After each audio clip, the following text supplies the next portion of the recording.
Life has a funny way of humbling you when you try to control everything. You make the plans, you plot out the perfect timeline. You think, if I just push harder, do more, force this to happen, and yet somehow things still fall apart. The job doesn't come through, the person pulls away, the timing feels off, and before you know it, you're not just tired, you're burnt out and frustrated. That's because we've been taught that control equals power. But Stoic philosophy flips that idea on its head. Marcus Aurelius, one of the most powerful men in ancient history, wrote that real strength comes not from bending the world to your will, but from aligning yourself with reality. In other words, peace doesn't come from trying to control the chaos. It comes from learning how to move through it without losing your center.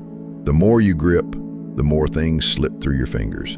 That relationship you're trying to force into working, it just creates more distance. That goal you obsess over, it feels like it keeps getting further away. And the irony is, the very act of trying to control the outcome is what blocks the outcome from flowing to you. Stoicism teaches us that the real battlefield is in the mind.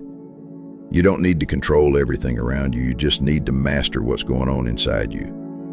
That means letting go of expectations, of rigid plans, of needing things to go exactly your way. Because most of the time, life has a better idea. This doesn't mean giving up. It means shifting your focus to where your real power lies, your effort, your mindset, your values. You show up, do your part, and then release the need to force things. That's where freedom begins, not in controlling everything, but in trusting yourself to handle whatever comes. Once you loosen your grip a little, you'll notice something strange happens. The anxiety starts to fade. That heavy pressure to make it happen begins to lift.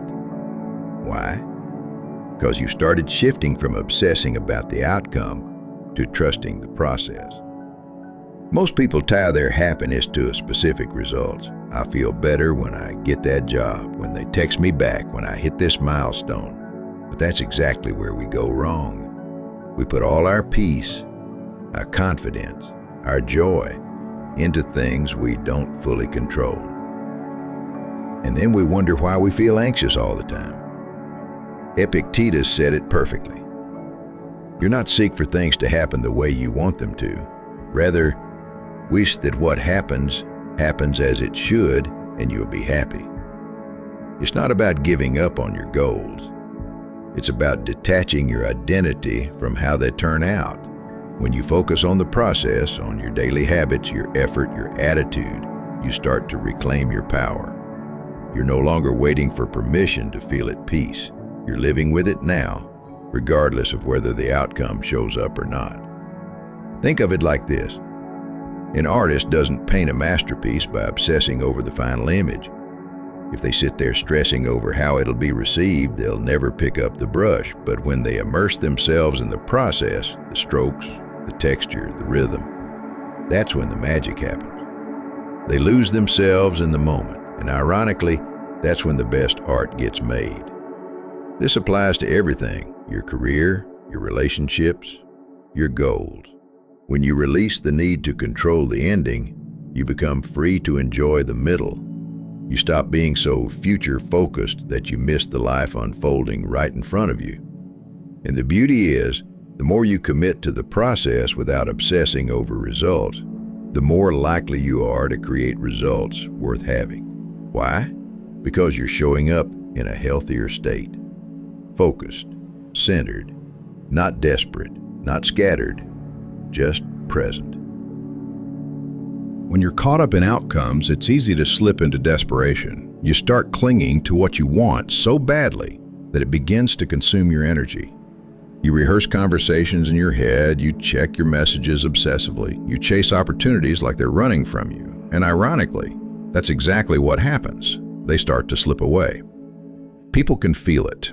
Whether it's a job interviewer, a romantic partner, or even a friend, you give off a certain energy when you're trying too hard. It doesn't feel natural. It feels like pressure, and pressure repels.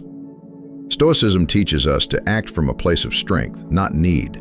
Epictetus said, "First say to yourself what you would be, and then do what you have to do." That means get grounded in who you are. Move from confidence, from clarity, not fear. Think of someone who's dating from desperation. They're constantly seeking validation. trying to be who they think the other person wants. That energy feels off. It's not attractive. But someone who's calm, self-assured, and unattached to the outcome, that person draws people in because they're not chasing, they're just being. The same goes for chasing success. If you're applying for every job out of panic, obsessing over quick wins, and measuring your self-worth by how fast something happens, you're moving from scarcity, not abundance. And that scarcity mindset creates tunnel vision. You miss better opportunities because you're too focused on forcing one specific thing to work. But when you take a breath, center yourself, and remember your worth isn't tied to this one result, you move with intention. You make better decisions. You stop trying to manipulate the outcome and start letting things unfold naturally. Desperation says, I need this or I'll fall apart. Confidence says, I want this, but I'll be okay no matter what. And that's the shift. It's not about pretending you don't care. It's about caring from a solid place, not a shaky one. It's knowing your value, showing up fully, and letting go of needing things to go one exact way in order to feel whole. Because when you're calm, clear, and not grasping, you become magnetic, and what you once had to chase starts coming to you. Not obsessing over timing will also help because, let's be honest, desperation doesn't just show up in how we chase. It shows up in when we expect things to happen. You've probably felt it before, that sinking frustration when something you've worked so hard for still hasn't arrived. The thought creeps in, why isn't it happening yet? You start doubting yourself, the process, maybe even life itself. We've been conditioned to think life should work on our schedule, graduate by this age, reach that goal by then, be in a relationship by now, and when things don't line up with our personal timeline, we panic. But here's the truth, life doesn't care about your calendar. Growth has its own rhythm. Epictetus said, no great thing is created suddenly. That means anything truly worthwhile, peace, mastery, strong relationships, real success, takes time. You can't microwave wisdom. You can't fast forward experience. Just like you can't rush a seed to grow, you can't rush your own becoming. When you obsess over timing, you start thinking, I should be further by now. But further compared to what? Compared to who? That voice in your head that's always rushing you, who gave it the clock? Stoicism teaches is patience with life's unfolding. You do your part, take action, show up, learn, but then you surrender the timing. You trust that what's meant to happen will happen at the right moment, not a second sooner. Think of a musician trying to master an instrument. If they obsess over becoming great overnight, they'll burn out fast. But if they focus on the process, daily practice, small improvements, they'll wake up one day and realize they become exactly what they were aiming for.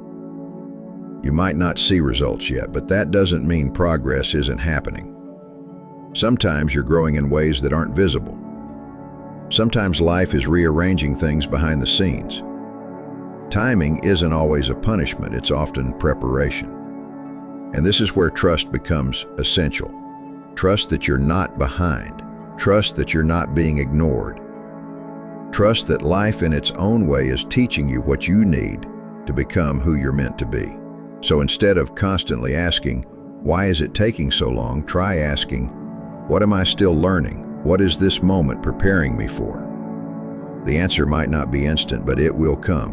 And when it does, you'll be glad you didn't give up on the process. And here's the catch. While you're learning to let go of the timeline, you also need to gain control over something even more powerful, your response. Life isn't just about what happens to you. It's about how you interpret and react to what happens. That's where your true power lives. Things will go wrong. You'll get rejected. Opportunities will pass. People will say things that sting. The question is, will you let those moments shake your entire identity, or will you respond with intention? The Stoics made this their core training ground. Epictetus said, it's not what happens to you, but how you react to it that matters. And that's not just a nice quote, it's a strategy for emotional freedom. You can't control external chaos, but you can master your inner response. Think about it. When something bad happens, most people immediately react. Anger, panic, blame, withdrawal. It's automatic, like a reflex. But a Stoic doesn't aim for reflex. They aim for awareness. They pause. They ask, is this worth my energy? Or what part of this can I influence? It's the difference between burning your house down over one broken window or calmly fixing the window and moving on. Let's put it into real life. Say you're criticized at work. A reactive mind hears, I'm not good enough. But a responsive mind thinks, that stung, but is there a truth here I can grow from? That shift, however small, is everything. That's self-leadership. This mindset applies to everyday stress too. Traffic jams, missed deadlines, awkward conversations. They don't have to ruin your peace. You're allowed to feel frustration. But the moment you become ruled by it, you've handed away your power. William James said, the greatest weapon against stress is our ability to choose one thought over another. That's exactly what the Stoics practiced, choosing thoughts that create clarity instead of chaos. It's like training your brain to zoom out, to see not just the moment, but the bigger picture. What's the lesson here? What's within my control? What's the most useful next step? You can't always control what shows up, but you can control whether you meet it with panic or presence. And that's the real difference between people who crumble and people who rise. Not talent, not luck, mental training. It's daily work. But every time you pause instead of explode, every time you reflect instead of react, you build that muscle. So when the world pushes, you don't push back. You choose how to move. Calm, clear, unshaken. Once you've learned to pause, to respond with clarity instead of chaos, something else begins to surface. Your intention. And here's the hard truth. A lot of us don't act with purpose. We act with desperation. We chase, we beg, we grasp, not because it's right, but because we're afraid. And fear is a terrible guide. The Stoics understood this deeply. Epictetus said, first say to yourself what you would be, and then do what you have to do. That's not a motivational quote. It's a plan. Desperate action is noisy and scattered. Purposeful action is quiet and focused. Look at how this shows up in life. You're job hunting. One person applies to 100 roles they don't care about, hoping something sticks. Another carefully chooses 5 roles that align with who they are and writes with clarity. Who do you think stands out? The first is acting from fear of being jobless, fear of being behind. The second, acting from alignment, and it shows. This isn't just about work. Desperation ruins relationships too. When you cling, text, non-stop, seek validation, it drives people away. But when you show up from a grounded place, when you don't need someone to complete you, you become magnetic. People are drawn to clarity, to self-trust, not to neediness. And here's what makes it even more dangerous. Desperation blinds you. You start saying yes to things that aren't good for you. You settle, you accept crumbs because you're scared the full meal won't come, but it never does when you're chasing out of fear. Purpose, though, gives you patience. It tells you, I know who I am. I don't need to force anything. What's meant for me will recognize me. It's the difference between someone scrambling for attention and someone becoming so grounded in their craft, their values, and their energy that attention finds them. Even Aristotle, centuries ago, pointed toward this in his idea of eudaimonia, not happiness from pleasures, but fulfillment from living your virtues. When your actions align with your principles, peace follows. So how do you shift from desperation to purpose? First, pause when you're about to act. Ask yourself, am I doing this from fear or from alignment? Second, Slow down. Desperation rushes, purpose moves with rhythm, and finally trust. Trust that you are already enough, that you don't have to claw at life. You can meet it, eye to eye. Once you've replaced desperation with purpose, the next step is discipline. Because even when you know what matters, your mind will still try to drag you back into old habits. And that's where mindset training comes in. The Stoics knew, just like your body needs exercise to grow strong, so does your mind. Seneca wrote, "Difficulties strengthen the mind as labor does the body." Now that wasn't just poetic, it was tactical. He meant that every setback, every frustration, every failure was an opportunity to build mental strength, not break under pressure. Think of your mind like a gym. Every time life throws a challenge your way, that's your rep. When someone annoys you, breathe. That's a rep. When something doesn't go as planned, reframe it. Another rep. When anxiety kicks in, focus on the present. Rep after rep after rep. Eventually, your response becomes natural, automatic, and powerful. But if you never train your mind, if you let it run wild, fed by fear, comparison, and negative self-talk, then you'll crumble under even small pressure. That's what Epictetus meant when he said, "It's not events that disturb us, but our judgment about them." Take this example. You lose a client or fail a test. Your untrained mind might spiral. "I'm not good enough, I failed, this always happens." But a trained mind sees it differently. What can I learn here? Where can I improve? What's still in my control? That difference? Life-changing. You don't become unshakable by accident. You become unshakable by repetition.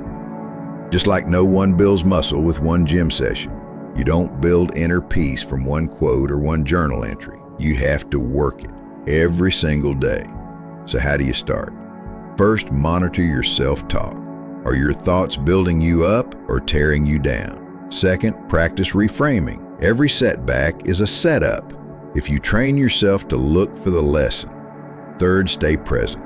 The more you live in the now, the less power the future has over you. It's not that mentally strong people don't feel fear. It's that they don't obey it.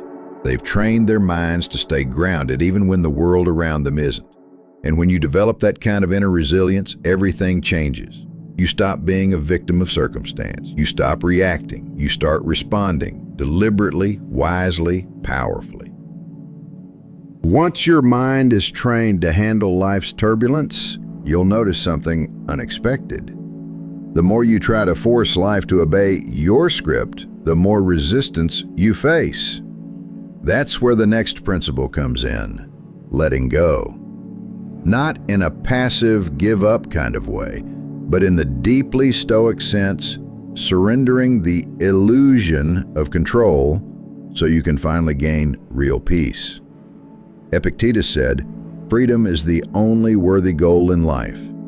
It is won by disregarding things that lie beyond our control."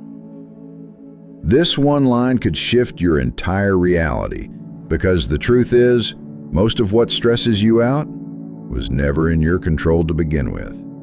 Think about it. The weather, other people's opinions, the past, the future. All those things we waste energy trying to fix or predict. The Stoics called this the dichotomy of control. Two categories, what you can change and what you can't. All suffering, they said, comes from confusing the two. Letting go doesn't mean you don't care. It means you're finally wise enough to stop chasing the wind.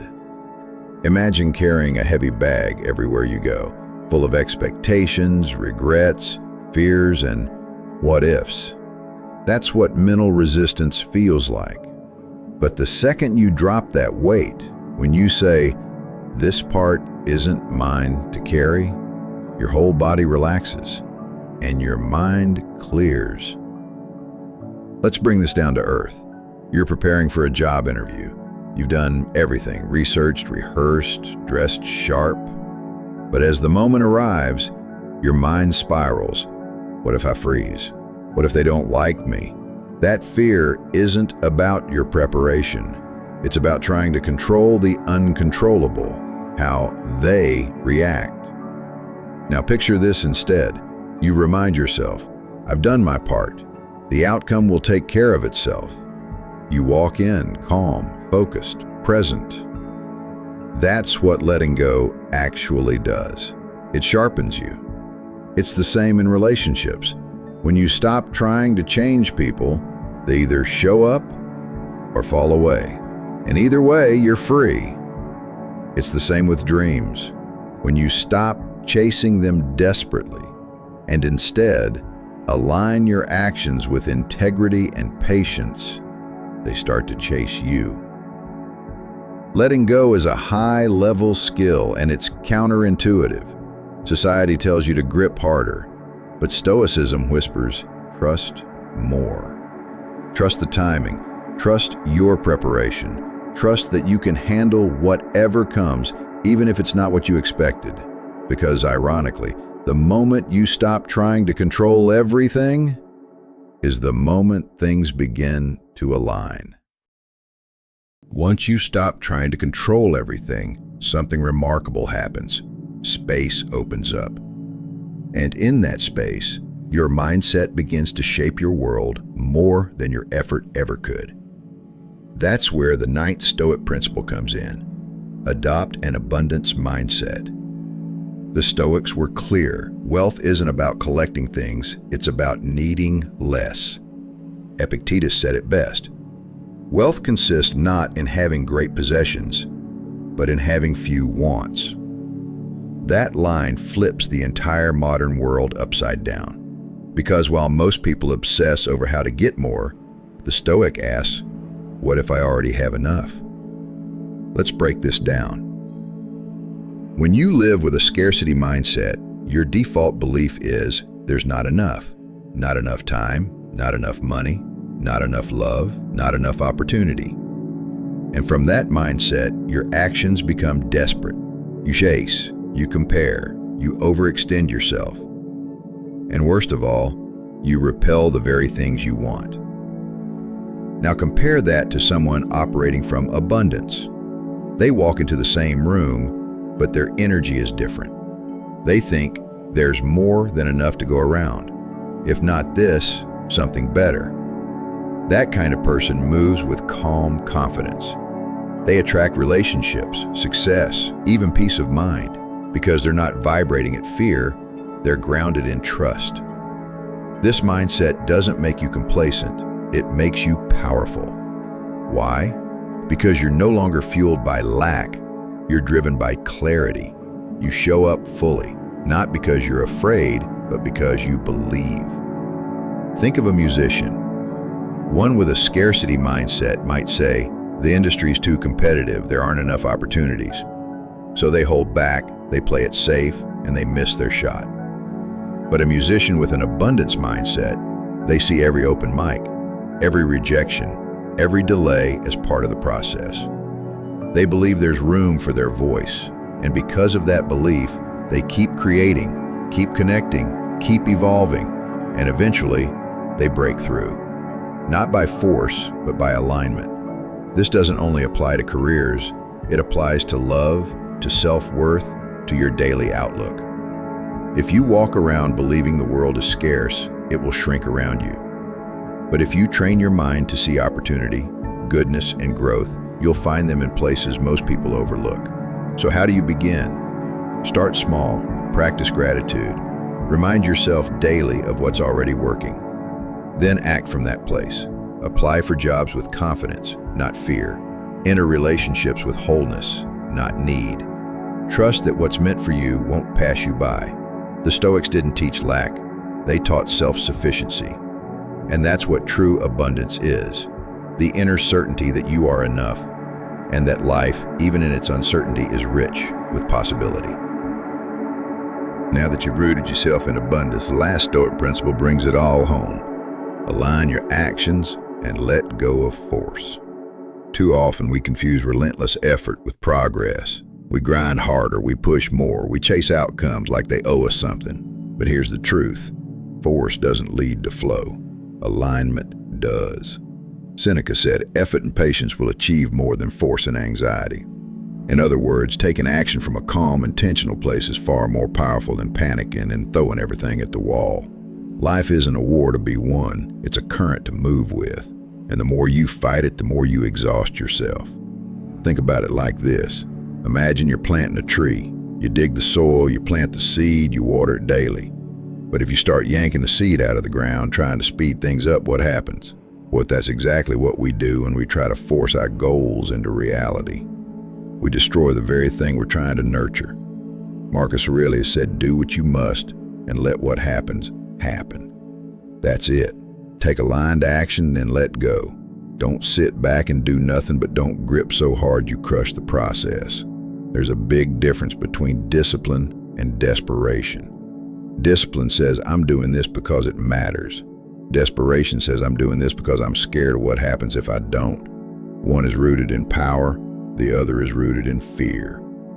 So how do you move with alignment? You start by getting clear. Why are you doing this? Is it for ego? Is it for validation? Or is it because it aligns with who you truly are? When your actions come from that deep inner place, not from panic, you make better decisions. You start moving with purpose, not pressure. Whether it's your career, a relationship, or personal growth, there will always be things outside your control. Timing, reactions, unexpected turns. And if you keep fighting every wave, you'll burn out. But when you align, you conserve energy and multiply impact. So here's your final Stoic truth. Show up with intention, but surrender the outcome. Do the work, master your craft, speak your truth, but don't cling, don't beg, don't try to bend life to your will. Because ironically, the moment you stop trying to force things, that's when life starts working with you, not against you.